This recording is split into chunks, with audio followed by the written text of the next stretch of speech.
Мога да съкнеш. Какво се е случило за последните 25 години? Това е чат, професорски чат, нали? Но това, което искам, на които според нас така са се развивали за последните 10 години, 25 години, примерно това е организацията на клуба Синьото, нивото на организираност в клуба, в общи линии около 2002 почва малко да се поразкеква. В момента обаче, това, което всъщност е едно от съобщенията, че в момента сме се поорганизирали доста обратно. Популярността на клуба, въобще най-много популярни сме били пак някъде 2001 година. В момента сме on the rise, макар че сигурно може повече. Нивото, това пък не си личи тая графика, това е нивото на бейсбол мъже, бейсболното ниво, на техническото. Може да се каже, че имаме прогрес. В един момент, тук има присъстващи, че играхме финал с бизоните. Даже след това, на следващата година, даже може да се каже, всички го помни момента, когато бяхме едни от добрите отбори в Европа, на европейско ниво. След това имаме по-скоро, как да кажа, отново променливи успехи. Имаше една година, в която се класирахме 8 от 8 отбора в шампионата. Случва се. В момента, главно заради това, което виждам аз, като съпоставям с предишните нива, по-скоро отново сме над, т.е. долната мъртва точка сме минали. Може още да се развиваме, но надолу не сме, няма на къде. Трябваше да пуснеш предварително едно такова с обяснение на термина. Ти си свикнал нотации, нали? Нотации да ти си... Много добре се разбира, много добре се разбира. Бейсбол деца. Не случайно се насложил най-тъмната линия, за да се вижда. Имахме така, аз съм тук влезъл в юнак като детски състезател. Тук се развивахме, после имаше малко удар. Момента, в който някакси една част от децата се подкараха, другите трябваше да влезат вече в мъжки отбори и някакси там от два отбора станаха един. Тук някъде имаме после развитие. Това е момента, когато аз и Краси бяхме се хванали. Между другото, тук присъстващия, не знам дали си те познат, Кирчо Стефанов е в... и Денис и двамата, Станити.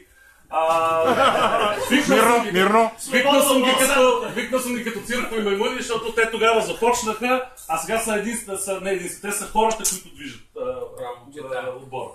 Така че искам да кажа, че съм ги довел ушки им да помагат, ама и като циркови маймуни, да ги покажа, не до тези.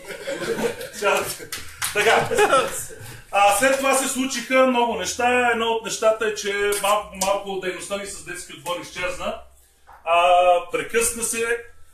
През 2007-2008 взехме един голям европейски проект, чрез който успяхме да ангажираме над 600 деца да играят бейсбол по училищата. Успяхме частично да понаберем малко в детски отбор. От тези детски отбор малко или много в момента, доста голяма част, поне от събрани отбор, са в бейсбол в България, не задължително в юнак. Но това, което се случи, че в крайна сметка, като мина проекта, както се случва с повече, прекъснахме отново дейността и реално дейност с децата устойчиво тогава нямаме. За кратко през 2014 заедно с Стевчо Бешков, аз и той, направихме 2013-2014, майор Бешков, да. Направихме два проекта с частно финансиране и с публично финансиране по един, които успяхме да направим една дейност, която е да наречем детски лагер, бейсболен лагер, в който туй направихме с деца. Факт е, че след това работата надолу или изобщо няма. Така, следващото нещо. Софтбол. Ще кажа така, тук вечно втори, няколко години, първите се сменяха, но в софтбол беше, нашите бяха винаги втори, първите са едни, други, трети. Така, в един момент бяхме номер едно и останаха, насрочиха, не знам дали си спомняте, за 31 декември третия матч от финала с войните, на 31 декември, за да може формално да има насрочена дата, защото съдъка се беше окекала тогава, помниш тази сигурност. Това ни беше реално най-доброто софтболно класиране. След това сме имали ups and downs, в един момент съвсем изчезна софтболния отбор и за съжаление тогава не сме го възстановили. Въпреки, че имаме най-доброто желание. Така, нивото на организираност в Българската федерация бе. Защо това е важно? Защото ние сме на един кораб. Ако на една лодка сме. Ако там работата се клати, ние се клати. Така или иначе, нивото на организираност, сега никога няма да прехвалим федерацията на ниво организираност. Те някъде тук от ниско си започнаха. Коя от двете линии? Долната е това е популярността. Червената е долната организираността. Да, това е организираността. Някъде 2001, отново 2001, отново. Това са времената, когато ние бяхме взели федерация. Ние бяхме взели активните, важните неща, които трябва да се свържат в федерация. Тогава тя е била с най-добра организираност. После имахме успех, че в един момент имахме добър служител, там просто администратор. Друг успех, друг добър служител администратор, те по това се речи, че малко пикче. От тогава насам работата в общи не е много добре. Последно време, говоря, това е от ноември 2016 насам, има, т.е. буквално съвсем New Deal, имаме развитие активно, актуално, което ни дава шанс и надежда да се оправим. И това, което е ясно, че както се оправим, както федерацията работи и както се координираме с нея, така ще се оправим и по-лесно с нея, отколкото без нея. Така, нивото на българския бейсбол. Колкото и да е странно, тук сега малко върху, какво се казва, върху честа ви ще почешам. Нивото на българския бейсбол в общи линии чрез всичките тия години се подобрява. Говоря и като представяне, но и като чисто обективни критерии. Скорост, техника на отиграване, брой грешки, ако щете и така нататък. Познание генерално на бейсбола. Това, което мога да кажа, че последните няколко години малко се застоява, отделям го на факта, че едно цяло поколение, което бяха младежи и движиха енджина, двигателя на бейсбола, малко по малко почват да си имат други ангажименти и така малко сме в застой според мен. Така че сега вече стана по-ясно, нали? Явка къде сте? По-ясно стана, нали? Следващия път презентация. Аз това че две от линиите накрая са изчезнали, което да. Не знам дали е добре. Дали това изследване е направено от независимо организация? Това са моя преценка. Но ето това изследване за бейсбол в България. Това изследване е правено съвсем по официални данни. Излиза, че на европейско ниво българският бейсбол, като вземем нивото му спрямо европейския бейсбол, сме по-добри от всички други спорти. Ако вземем нивото на нашето ниво спрямо европейското ниво. Тази година, това е за 2016, Лудогорец са 52 в Европа. Бейсбол е по-добре от всички спортове. Лудогорец е 52 в Европа. От всички клубове. Бизоните са 18 в Европа. Бус са 20 и някои в Европа. Така, просто това го давам като пример. Нещо, което може да се загуби и да се забрави. Мога да го цъкнеш следващото. Така. Бях от наличните бори. Да, в скоби, отколкото са възможно. Сега. Всички регистрирани в Европа. Обяснявам нещо друго. Ти имаше повече боли от жени, отколкото от мъже по футбол. Я върни това с бекспейса, два кадъра назад. Големото копче с стрелка. Не знам дали се вижда, има и малко цветен бекграунд тук, забравих да го покажа. Цветният бекграунд е до към 2001 един период, след това имаме до към 2007 друг период.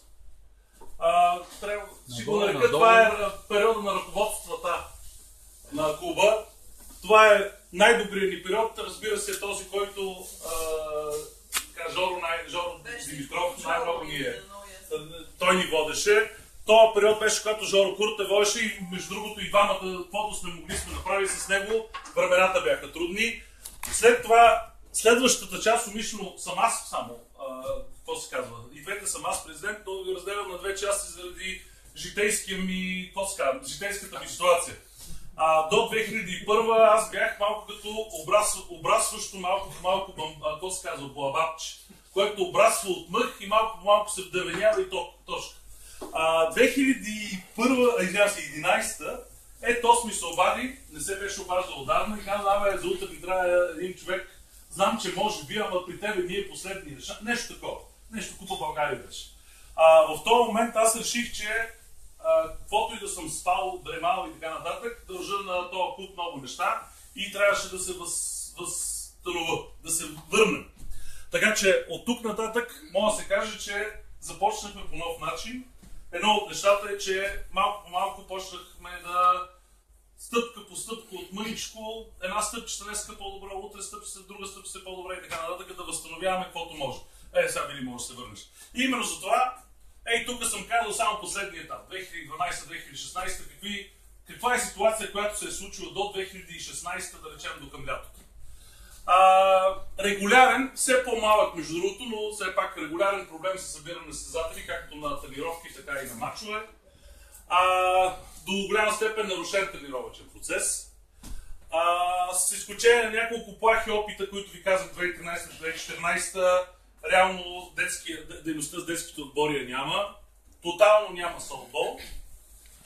В общи линии, нещо, което аз не съм си позволил в никое друго отношение в живота си да допусна, но тук се наложи, все пак трябва да мине в този период, да сме втора, трета, цигулка, цетка или каквото искате, т.е. малко по-назад и да се съобразяваме и дай да кара и да върви и да се оправяме.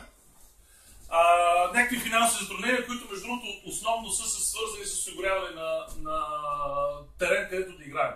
Значи в момента ще стигне и до тази точка, но в момента най-скъпата екстра, която ни трябва, която ползваме е и където играем. Така, недобра координация, което не е нищо ново с БФБ. Сега, до тук бяха по-негативните неща. Въпреки всичко, ентузиазъм от млади, появява се от млади юнаци. Няколко все пак организирани събития имаме. Доста задружен друг в отбора, защото клубът в момента е в крайна сметка един отбор и няколко гравитиращи хора наоколо. Плоска управленска структура ще рече, че ние така и така сме, нямаме чак толкова много хора, относително бързо решаваме и относително бързо правим каквото има да правим. Видим, мерси много, че нов път. 2016, значи за повечето си мисля, че октомври, ние знаем с сами хора, че е септември. Новия път, седнахме и казахме в общи линии какво вадис. Отново. Какво ще правим от тук нататък? Дали ще get busy living or get busy dying? И тези хора се събрахме, това е към този момент, в който успяхме. Разбира се, още хора са отбора, но това е, се събрахме и казахме Get Busy Living. Направихме много ясен план, нали? Съвсем ясен, пределно ясен. Аз само си чудам, какво пише? Татко ли пише? Да, татко пише, прочел си го. Много як. Татко кой е? Учител, ще го обясна. Аз мислих, че умрел пише. Умрел. Този план, който начертахме, колкото и да изгледа, но го начертахме буквално, този план реално всъщност имаше нещо като два срока. Единият срок е непосредствено какво да правим следващите няколко месеца, който този срок, де се вика, сега мога да го преразгледаме какво се е случило, а другия е по-дългосрочен. Но сега ще кажа няколко думи от тогава насам какво се е случило. Вили, дай next.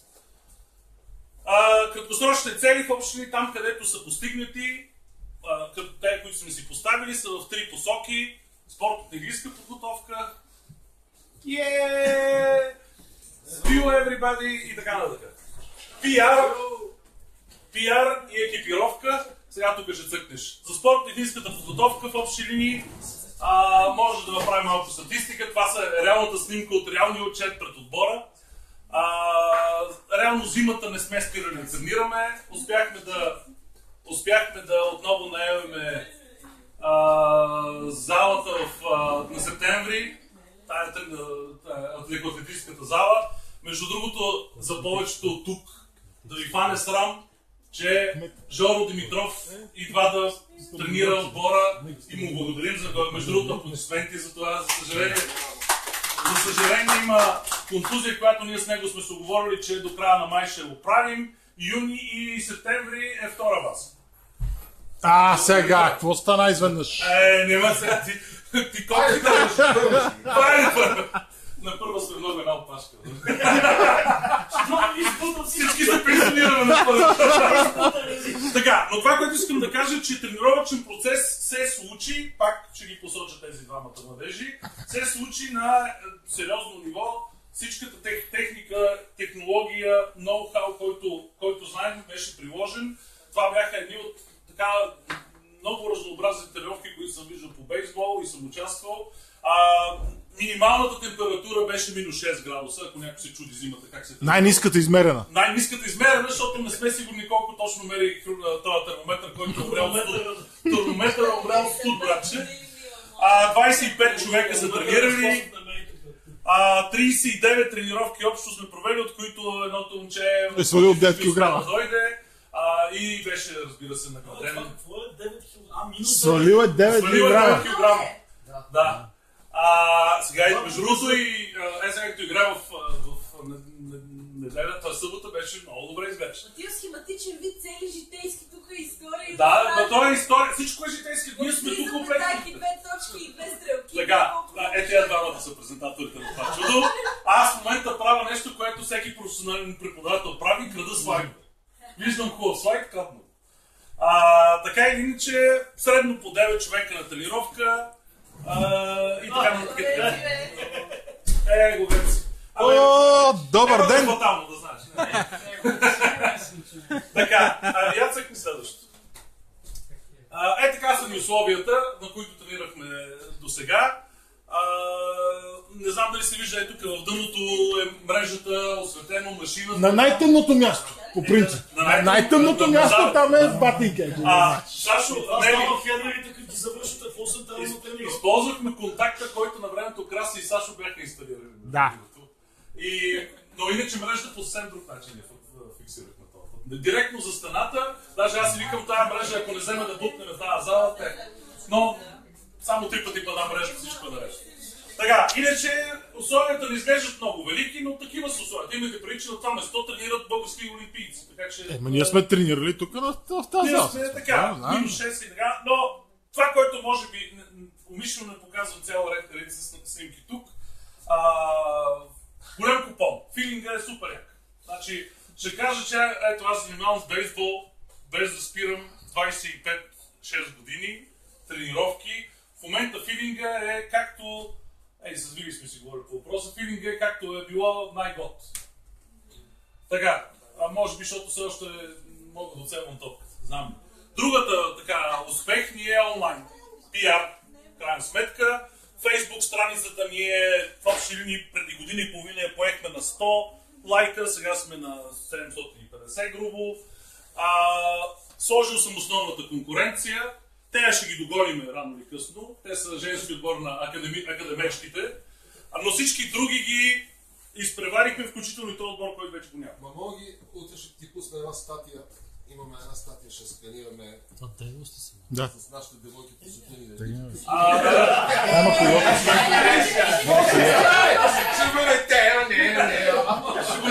Ще го направим. Така, ще прескоча технологичното слайдове. Друга новост пак е PR. Имаме нов дизайн на уебсайта. Това не съм го виждал. Не си го виждал, естествено. Новият дизайн на уебсайта го прави едно наше момче, което е... Скъпи гости! Мирно! Айде, пауза, влизай. Това е професията, да се комуникират. Влизайте. Не. Значи аз само ще ви кажа, здрасти, що тогава? Защото си мислех, че е нови какво малко ясно. Защо си ти? Ти си част от нас.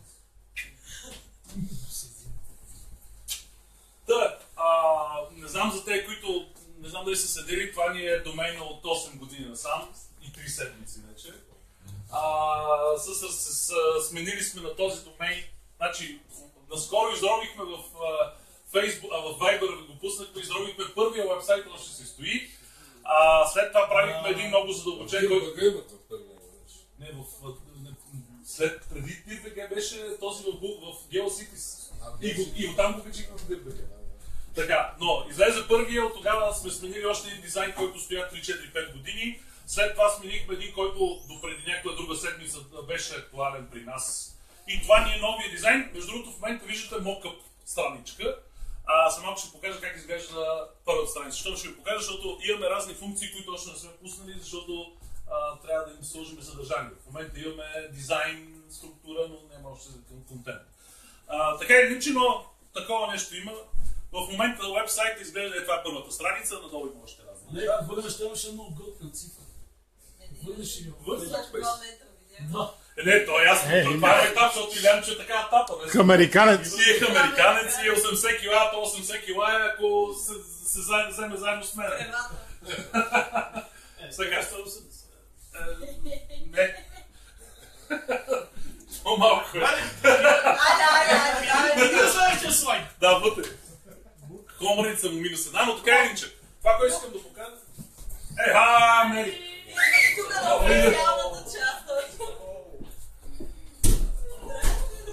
Здрасти и честит имен ден, Бобек, на патерица. Аз не знаех, че ти имен ден вчера. Да, ние събрахме се от Бобек. Какво че не? Продължавам. Така иначе, уебсайта в момента е чисто нов. Има адски много неща да се коригират, оправят, но факта е, че имаме човека за техническата работа и имаме ноу-хауа за съдържанието. И за уебсайта имам няколко неща, които ще кажем след това, но като цяло уебсайта, веб-пейдж и фейсбук пейджа са ни най-важният източник на пиар в момента. Бутни следващото. Екипировката. В интерес на истината, и аз съм за бой.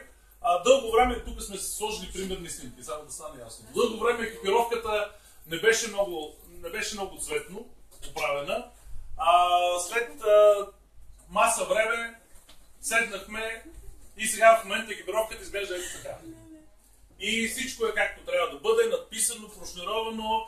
За всичката екипировка се грижи Денис, мисля, той е основният отговорник за това. Като има някой ръкавица да се оправя, той е взимал вкъщи. Не се смей, останахме без ръкавица на матча. Но всичко е там окей. Даже мога да кажа, че ако генерално погледнем, преди 25 години проблема беше екипировката, а не проблема бяха хората. Сега май е малко обратното. Екипировка може да се каже, че ако нещо ни трябва лесно, може да си набавиме, но като цяло сме добре екипирани, включително и за отбори, които нямаме в момента.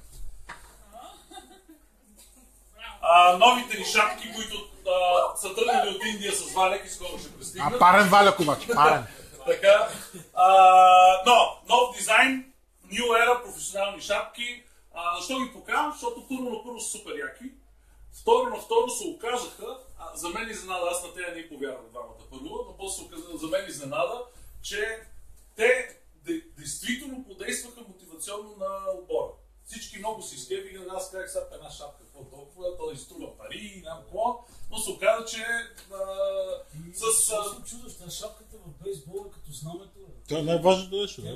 И това е верно. Същия символ. И това е верно, но имайте преди, че това са професионална шапка, точно както трябва, професионално произведена от New Era в щатите. Единственото нещо, което не успяхме да организираме като хората, и между другото за други пъти ще ни трябва такава помощ, не знам дали някой може да помага, е транспорта от Съединените щати до тук. Ще ни трябва първа такъв начин, един от въпросите, ако някой се сеща за нещо лесно. Измислихме един вариант с Василев, обаче докато станат готови шапките, баща му вече трябва да се прибира и го изпуснахме. И друг вариант имаме, който го използвахме, но просто искам да кажа, През Индия, нали? През Индия. През Индия с валяк, да. А до там с кораб на български пощи. Така че това е, как да кажа, да завършваме темата с екипировката. Сега темата, най-краткосрочната цел, говоря организационно, иначе най-краткосрочната цел е в среда, в събота и в неделя имаме мачове с лововете. И утре имаме тренировка, да. Но най-краткосрочната организационна цел в общи линии е празнуването, но то не е просто празнуване, ами е повод честване и да се видим и да се изкефим. На 25 години юнак. Сега, липсва ми един пиар тук в момента, на който бих искал и още не съм се отказал да му връча една задача пиарска. Това, което бихме искали, отдавна искаме да правим тази среща главно по този въпрос, бихме искали да направим цяла кампания на тема 25 години, защото това не е малко. За целта бихме искали някакво лого да се изработи, да се направи дизайн и някакво мото, което да е специално за честването на 25 години. Знаеш ли кой го направи това лого? Това лого знам кой го направи. Но... И той ще направи лого и сега. Окей, може. И го татуира над левата буска. А между другото, Жоре, отварям скобата за логото. Изрових от Василев. Румбата го направи това лого само От така. Василев. Румбата беше едно друго. Той участваше много дейно в... Русто го. Да, бе, двамата правихте някакви... имахте... И ако си спомниш, Жоре, бяхме Само че обърнали... надписа беше отдолу с... Да. Такъв. Такъв. Такъв. Олдскул сама. Знамето, между другото, още си го ползваме и с стария ченгел. Червеното знаме. Ако си спомняш, Жоре, по едно време бяхме обърнали с тебе бухалките и от Василев ми излезе един имейл, т.е. не имейл, писмо хартиено до общото събрание да се сменят и да се постави въпроса и така нататък. То така или иначе. PR кампания бихме искали. Това, което предлагаме като дата, по много причини се оказва главно свързани с бейсболнища, т.е. не задължително зависещи от нас. 17 юли да е честването през деня, това е неделя, в стадиона и 17 юли вечерта някъде, къде не знам, още малко е рано за въпроса, но в София, в София. Между другото, като кажа на стадиона, не съм уточнил и на кой стадион. На ефтиния или на скъпия? На ефтиния или на скъпия? Ще видим до това кой ще е ефтин и кой ще е скъпия, но така или иначе, това е нещо, което бих искал. Как ви се струва 17 юли? Аз съм окей. Зачеркваме. Неделя. Умишлено търсим неделя. Имайте преди, че по програма 16 юли свършва шампионата, която ще бъде, ако има трети финален матч от финалния Тоест плейоф, на финала трябва да ходим на празнуване. и потенциално би трябвало тогава първенството да е свършило и да такова. Сега, с Вили, понеже сме по последно време работили с бейсболни графици и с явката, знаем, че работата е с точност от два дъжда разстояние да се проточа работа. Но така или иначе, дори да има някой матч финален, полуфинален, белки ми играем и ние, за партии винаги ще останем след време. Но това е планът. Ако нещо, сега какви са освен бейсболните съображения, Димеца каза, че ще идва на 13 юли, Цуги каза, че ще дойде към 10 юли в България. Ти успя ли да се видиш с това, с Вики? Да. Миналия защото тя идва на два пъти си идва. На два пъти си идва. Тази година не съм я виждала. Да, защото си пише. Може ли такова нещо? Знаеш Не, но въпросът е, че и тя каза, че през юли ще може да се включи. Ама кой ли каза? Не, при Вики нещата са по-знамени. Влади Христов каза, че дойде така или иначе 17 юли, освен всичко друго, изглежда подходящ ден. Май това е предложението.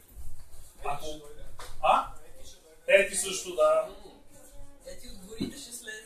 Нищо чудно да дойдат и някакво други чужденци. Сега с Поли се чух, тя каза, че сложна работа да дойде от щатите, но... Да, може. Добре, и всъщност това са... Днес сме това. Имаме обаче още няколко неща. Това са ключовите ни предизвикателства за от тук напред. И ключовите предизвикателства от тук напред в общи линии по ред на важност и по ред на изпълнимост са тези. Най-ключово, най-важно е възстановяване на традициите на детския отбор на Ирак. Имам специално слайд какво мислим по въпроса. След това нещо имаме по-добро, по-разширено присъствие онлайн, защото това в момента работи. Това е начинът, по който правиме хора, правиме желания. Имаме по посока на организиране неща, които може да подобрим. И има едно нещо, което съм го сложил най-ниско, не защото е най-нисък приоритет, защото е най-много извън нашите ръце. Това е въпроса с бейсболните терени и съм сложил локации по една много специална причина. Така или иначе, във втора ред ги види. Във втора ред ги караме детски отбор. 17 юли понеделник. Ти ме бъркаш. 16 юли е събота за сигурност. Иначе 17 Чакай. Говорим за неделята, куче го провери да не стане грешка. Може и аз да съм сбъркал ушки, но при всички случаи става дума за тая... Отвори всичко назад 16 неделя. Трябваше да разрешиш Ако беше правил презентацията, предварително нямаше да Да, нещо. Искате да ви отпределим Така или иначе. На 15. Вижте то. Така, детски отбор. Това е нещо, което имаме най-много амбиции нещо да направим и имаме най-много желание нещо да направим от всички дете, които сме записали. Снимката, която показва тук имаме всичко да ги облечем децата, имаме с какво да играят, имаме екипировка, имаме да бъдем. Ако ги храним, ще ги обясна. Имам какво да кажа по-просто. Тук слайдът се е смотал, здраве да. Това, което трябва е да изпълним с смисъл тези панели. С хора. С сърца, с юнаци. На оная дъска бяхме обмислили какви са вариантите да се организира детски отбор към днешния момент сега. Днешния момент сега означава, че не може да си позволим професионален треньор, който да му плащаме заплата да организира цялото това нещо. Следно. В цял свят бейсбола не се движи от някаква детския бейсбол, не се движи от някакъв спортен клуб, не се движи от училище, а се движи от мрежа от родители. Едната тренировка идва един татко с друг татко да помага, да вода тренировката, на друга тренировка идва друг. При нас може да се организира за начало само събота-неделя, както на времето Жоро имахме бейсболна академия, неделно училище. Така. И това, което мисля, че би ни помагало е, че в момента, не знам дали сте се оглеждали много по последно време, аз понеже гледам демографията, имаме адски много синчета и дъщерички, подрастващи юначета, в случая с Стаси и внучета. Които те са около нас, така или иначе, и тези деца е най-хубаво да спортуват. Ако ще спортуват, по-хубаво да го правим нещо, което ние правим. И другото нещо, което е, че всеки може по един или друг начин да помогне на едно дело. Давам за пример Сашо Спасов, защото той в общи линии явно Гери не държи по много деца на едно место едновременно. Не издържаш много деца по едно и за пример съм, за пример. И да, обичам спокойствие. Така, в резултата, който... Затова там пише татко треньор. Наши мама треньор. Дядо треньор. Можеш и дядо треньор,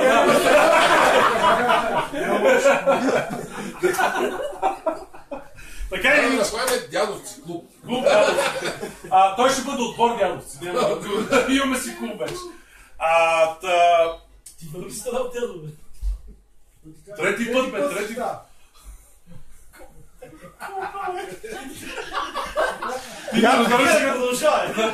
Явка трябва да се ожениш вече, да знаеш. Накратко, за да фокусирам, моите покана е към всеки един от вас. Към всеки един от вас поканата ми е доведете юначета и Б, който може да помага от гледна точка на това в една, поне от някъде трябва да започне в една така тренировъчен процес по един-двама човека, които да помагат с воденето на тренировки.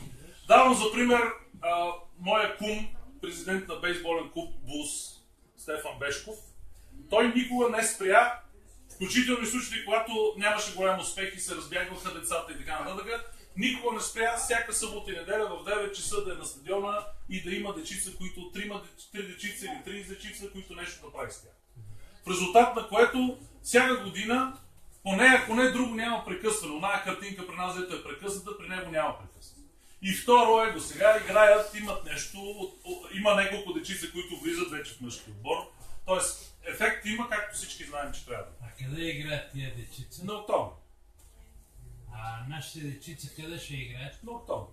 Тогава предният въпрос за терена отпада. Не отпада, съвсем значи първо от него трябва да се реши проблема с терен. И къде ще играят и тогава може да събереш деца.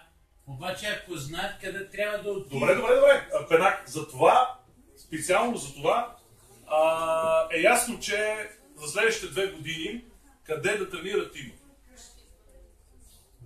Тоест, он е по-далечен проблем, той е по-сегашен проблем. Иначе стратегически ясно, теренен, без него нищо не става, никъде. Така, онлайн кампания, даже бях пуснал проба за онлайн кампания, има резултат, но просто нямаше какво да им кажа, да им предложа на хората. Тоест да им кажа... Хубаво за секунда, айде, чао, благодаря, че дойде. Може да направиш още шапки, защото интернета ще ги носим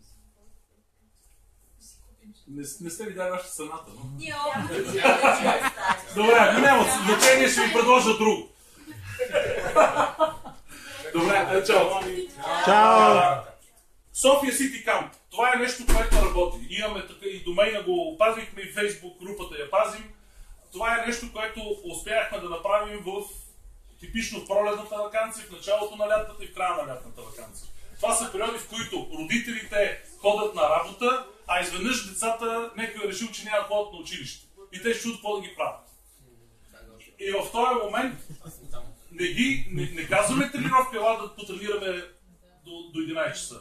А това е целодневно. Докарват ми ги в 9 без 15 и си ги взимат 6. И ние целодневно ги занимаваме с бейсбол, с забавна математика, ако щете, вярвайте, с шахмат, с друг спорт, пак с бейсбол. Презентационни умения. Всичко. Имайте предвид, че аз не знаете как ми е тръгнала кариерата. Аз обучавам млади хора, които да обучават те млади хора. И в това отношение съм обучил толкова много хора, които ми дължат услуги, че организирането на забавна учебна програма, дори аз да я правя, не е проблем. Правихме го, ще ви покажа много снимки, винаги са много забавни, включително и... Не, няма да дам. Включително и направихме доста благотворителни дейности с дечица от домове. София City Camp може да стане и дори като самостоятелно бизнес начинание. Единствено е, че Утопия ни подбиват много цените. Утопия за един ден взимат през лятото взимат по 21 лева сега актуалната им цена за цял ден. А на нас никога не ни излизат под 30 и някой друг лев. И къде те имат и повече капацитет и други не са само Утопия. В общи линии може да се организира и като самостоятелен бизнес. Но така. Следваща стъпка, нали, ако това е реда, по който караме. За какво взимат тия пари? За какво взимат тия пари? Те правят пак детски лагер, катерят се по стени, имат аниматорки, които децата лепат апликации, хранят ги, както и ние. Всичко това правим и ние повече. Ние по-забавни, по-големи образователни дейности да правим, но случва се. Значи, за 2 години последователно успяхме да ги направим и може да се каже, че почти се изплатиха. Поне разходите от текущия ден, не всички разходи, защото примерно стабилна не изкарахме пари от това, но поне се изплатиха разходите по организиране. Следващата стъпка е, ако всичко това сме напреднали, е търсене на професионален треньор, т.е. намиране и наемане, което всъщност означава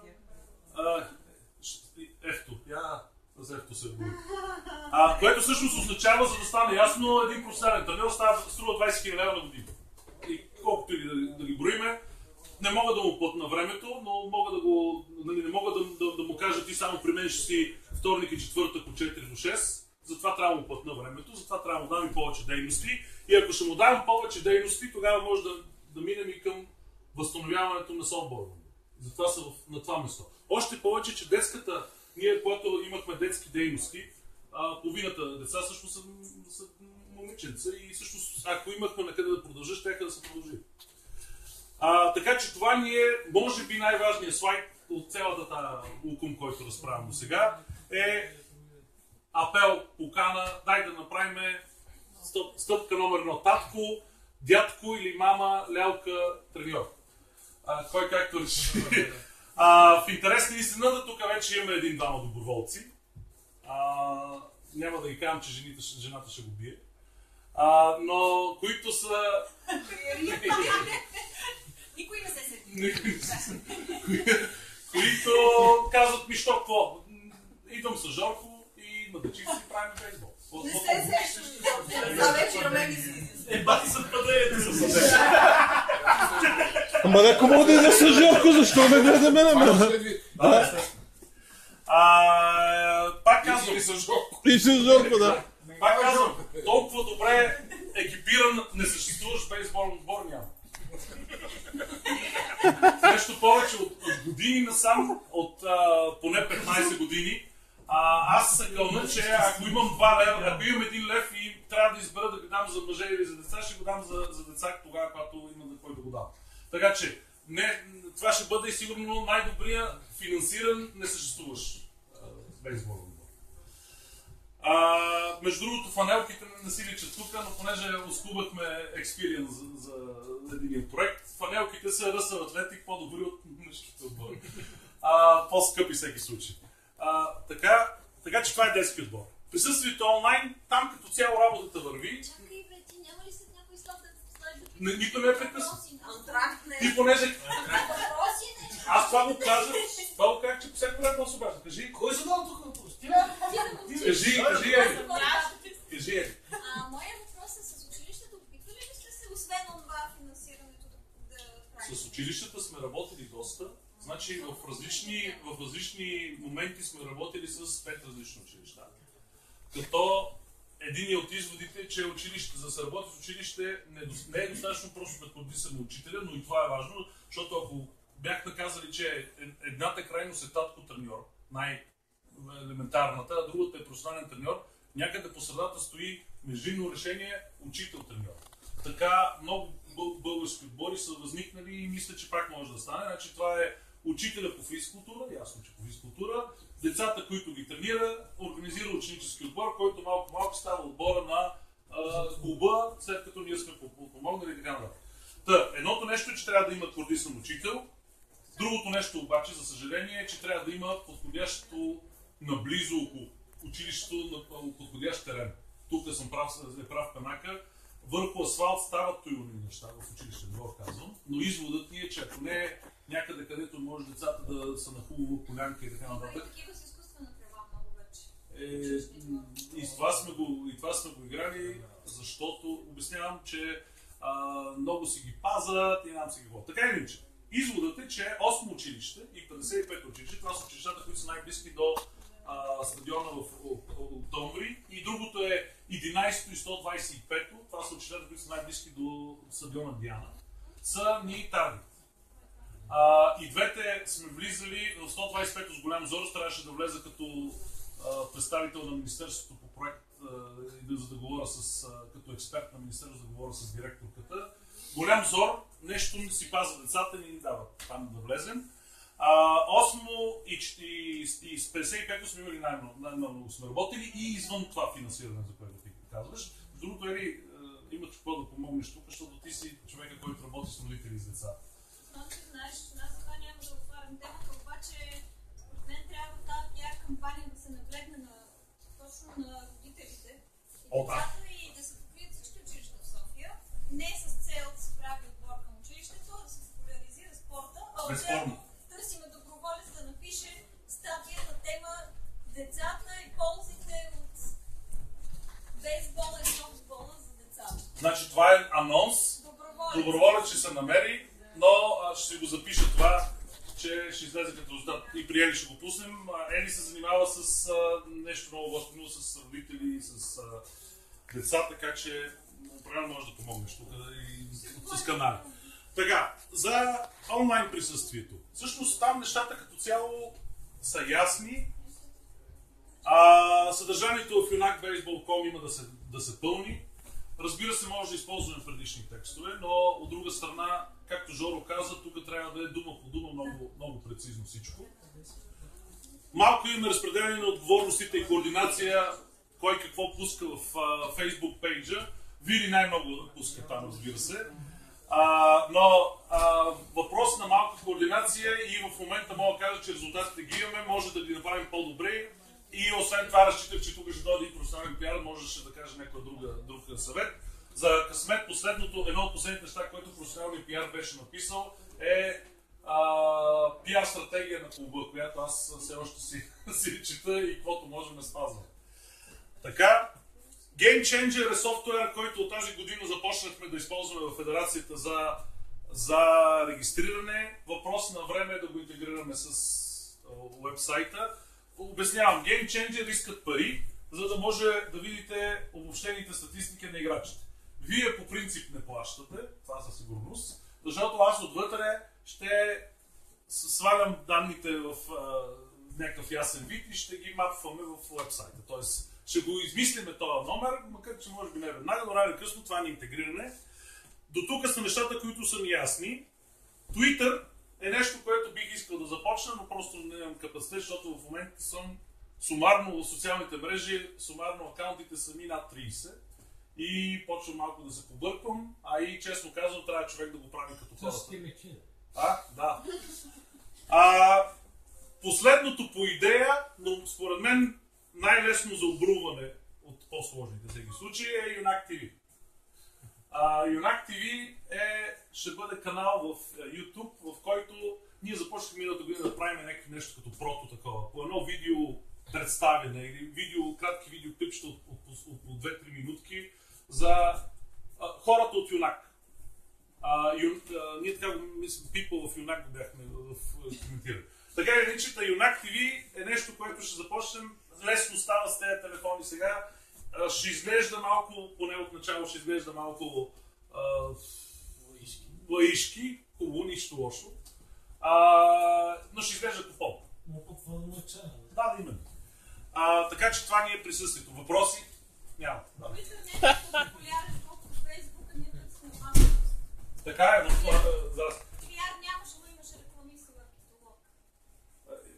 И това е много хубаво, да. Аз мисля, че PR си. Организация. Това, което се подобри и има още да се подобрява, едното е активно включване на повече юнаци. Второто е, затова е с удивително, поради до някъде липса на мое време, поради до някъде липса на организация, която сме поставили, от няколко години насам сме поизпуснали доста възможности за проекти, които лесно може да кандидатстваме, лесно може да обрунем, лесно може да изпълним. От проекти не се изкарват пари. Обикновено времето, което харчиш и усилията и такова и в общи парите отиват там. Но ни дават възможности за да правим неща, които иначе не бихме могли да правим. Там е пито платено сметка. Но едно друго нещо, което започнахме и продължаваме в този дух и мисля, че в тази посока трябва да вървим, е в общи линии децентрализация на работите. За всяка работа отговарят по 2-3 човека, за всяко нещо.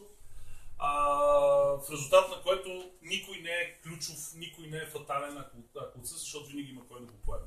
В повечето организации, в които в момента участвам, тази система работи добре. При нас почва да работи, включително на ниво федерация. Това е и новостта, че имаме разпределени функции. Но това ни е относно идеята, относно организация. И последен слайд имаме. Последни слайдове. Въпросът с терена. Това е само една снимка, за да ви покажем колко волатилно е ситуацията с терена. За тези, които може би не знаят и може би не са играли там, от 2007 година в София има страхотно бейсболно игрище, което е като хората. Ето така изглежда. Като хората, пълен терен, на хубаво место и може би това му е и проклятието, защото е на хубава локация. В резултат на което има адски много апетити. Не знам дали се сещате, че точно зад беше софтболното игрище на времето, което един път се появиха едни фадроми, една нощ се появиха едни фадроми и го разбутаха. Тук имаме големи проблеми. От днеска разбрахме, че проблемите няма да се решат лесно, защото ще да кажа Валдо Кузов. Как се каже сега? Червен Кралев. Да, Краси Кралев пак го върнаха, но както и да е. Миналата година март изглеждаше като картофена нива, оправиха го до юни, не ни пускаха през цялото време, за да пуснат европейско първенство за втора година подред по модерен петобой и да пуснат конете на това и го направиха на конюшна.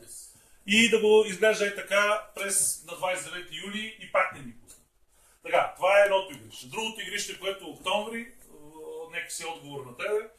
Октомври от известно време насам нямаме никаква връзка, говоря бейсболната федерация, нямаме нищо общо с октомври, а ние сме просто там, докато не ни изгонят. Тази година успяхме нещо да направим, Спорт на София да ни дадат поне оферта, която оферта да е човечна и някакви пари, май ще платим в крайна сметка там, за да останем, някакъв наем. Но това ще бъде краткосрочно решение. На този стадион решението, всъщност последната им оферта е следната: 60 лева на частна тренировка и 80 лева на матчна тренировка. Ако сме 3 клуба на този, нали, да направим общ бюджет, нещо като тренираме заедно и нещо такова, излиза от порядъка на 6500 лева на година да ползваме този терен, което излиза в общи линии около 60% по-скъпо, отколкото сме плащали най-скъпо до сега. Но иначе имайте преди, че ни 3000-4000 на година отиват за терен. Този проблем обаче е почти извън нашите ръце. Можем само да ходим да се молим, както за последните 15, откакто е той 10, откакто е другия 20 години, и проблема няма да се реши лесно. Ясно е, че в София никой не иска да дава концесии и така, за дълго, както примерно в Дупница им даваха, един път им даваха за 15 години и те преди да мисля, че я преподновиха за още 15 години и тази година я преподновиха пак за 15 години. Това проблем в София е труден. Локацията в Дианабад или в Студентски град, близо до метрото, е в общини скъпа. Има всякакви апетити. Отсреща, не знам дали знаете, тази бялата сграда са борцата. Те живеят с представата, че са най-важните на света и имаме много търкане с тях. Но гледаме да сме мирни. Но заради всичките наоколо цялата проблеми, имаме много проблеми с игрището. Пак казвам, това ни е ситуацията, нищо тук не мога да направим по въпроса. Колкото и да искаме, даже с Пасо сме си говорили, не може ли да направим някъде другаде, където сега никой не е правил. Пак ще е същия проблем, но ако намерим възможност, що да го направим. Една от Домировци там отзад на това. Малко сме по-ами. А от Домировци то се едно при Дидо. След Дидо още... Малко. 10 км само върти волана и 10. Така или иначе, това ни е единия, не знам, нерешим проблем, но другия, пак се казва локации, но ключовата дума е Клубхаус. Това ни е стара отколешна мечта, не такова место, само че да бъде юнашко, да не е скейтърско. Или друго подобно. Да не ги взели на скейтърско. Мисля, те няма да имат проблем тук да дължат, ако върват парите, тук може да сложим и бейсболни. Така, но проблема не е само локацията тук. Тук е проблема, че трябва да има човек, който това да прави. Тоест не е... трябва бизнес. Това е решим. Решим. Това е решим. С човек в клуб е най-лесно решение. Добре. Такъв случай трябва да помислим за локация. Сега локациите... Не е проблема, защото са пари. Така е, да. Не, че човек е клуб. Да, разбира се, снимката, знаете, Купа София, всички сме на тази снимка. Аз за това имам някаква идея, ще плаща, ама в смисъл... Не ми говори, казвай там, защо? С един приятел сме решили и търсим, намерили сме някакви такива терена, където аз имам много хора такива бордовите игри. Да. И спокойно мога да го съвместим това нещо. Да. Такива има от този сорт, така, бордашни. То между другото